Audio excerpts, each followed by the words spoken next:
क्या तुम्हारे साथ कभी ऐसा हुआ है कि चीज तुम्हारे सामने हो और तुम्हें पता ही नहीं चल रहा हो? फॉर एग्जाम्पल, कलम कलम कलम का कलम कलम, अरे ये रहा कलम। देखो, इसे कहते हैं सर्च ब्लाइंडनेस। ये तब होता है जब हमारा दिमाग थका हुआ हो या फिर दिमाग का ध्यान कहीं और हो। दिमाग बस मान लेता है कि कोई भी चीज कहाँ होनी चाहिए और बाकी सब इग्नोर कर देता है। तो अगली बार जब कुछ ना मिले ना, तो दिमाग को थोड़ा शांत कर लेना, क्योंकि हो सकता है कोई भी चीज तुम्हारे सामने ही रखी और तुम्हें पता न चल रहा हो। अगर तुम्हारे साथ भी ऐसा हुआ तो कमेंट में जरूर लिखना, और हाँ, फॉलो सब्सक्राइब जरूर कर लेना।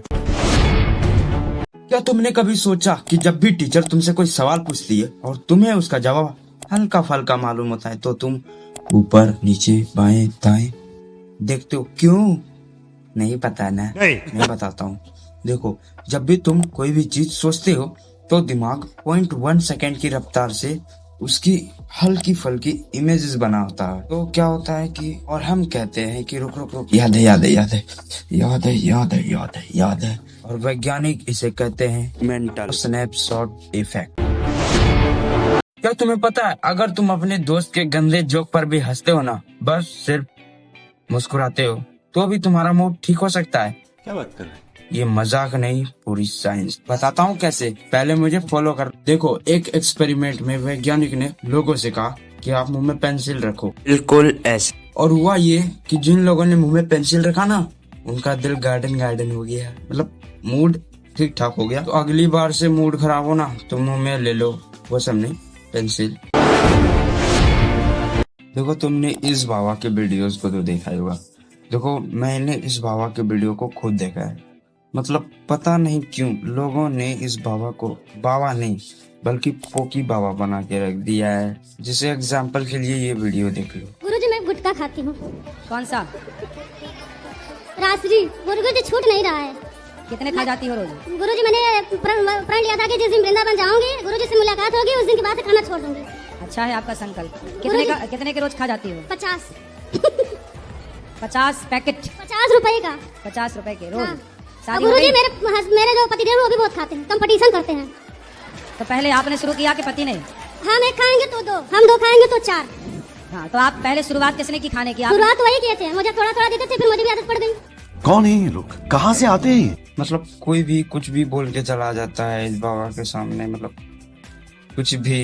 वैसे आपकी क्या राय है इस बाबा के बारे में? कमेंट में जरूर लिखें। इंसानों के कुछ ऐसा फैक्ट जो तुम्हें पता ही नहीं है, लेकिन मैं बताऊंगा। फैक्ट नंबर 1, सबसे पहले, तुम्हें पता है तुम्हारे घर में जितने भी धूल है उसे बनाने का आधा क्रेडिट तुम्हें ही जाता है।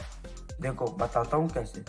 देखो, हमारी त्वचा लगभग रोज 1 केजी मृत त्वचा धूल बनती है, और मजे की बात तो ये है कि वही हमारे घर का 50% धूल बनाती है। फैक्ट नंबर 2, क्या तुम्हें पता है हमारी नाक रोज लगभग 20,000 बार हवा अंदर बाहर करती है। फैक्ट नंबर 3, क्या तुम्हें पता है हमारी जीभ की लंबाई उतनी ही होती है जितनी हमारे कान से नाक तक की लंबाई। अब नापना मत, मुझे पता है तुम नापोगे।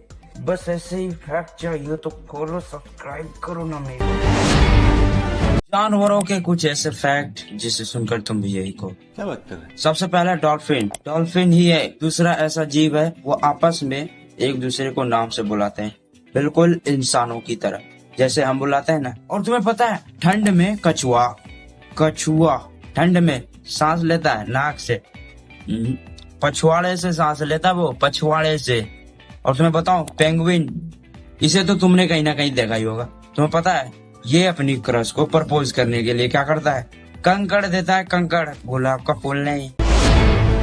कोई आपको 10 करोड़ भी देगा तब भी आप इस घर में नहीं जाना चाहोगे, क्योंकि यह है दुनिया का सबसे अकेला घर जो आइसलैंड के एक आइलैंड पर बना है। और इस पूरे आइलैंड पर ना कोई इंसान रहता है, ना ही कोई जानवर। घर में इलेक्ट्रिसिटी भी नहीं है, इंटरनेट भी नहीं चलता, सिम में नेटवर्क भी नहीं आता। पूरे आइलैंड पर आपको एक पेड़ तक नहीं मिलेगा, पीने को साफ पानी भी नहीं है। साथ ही ज्यादातर वक्त यहाँ तूफान आते रहते हैं। ऊपर से इतना अकेलापन है यहाँ कि अकेलेपन को भी अकेलापन फील हो जाए। इसीलिए तो मैंने कहा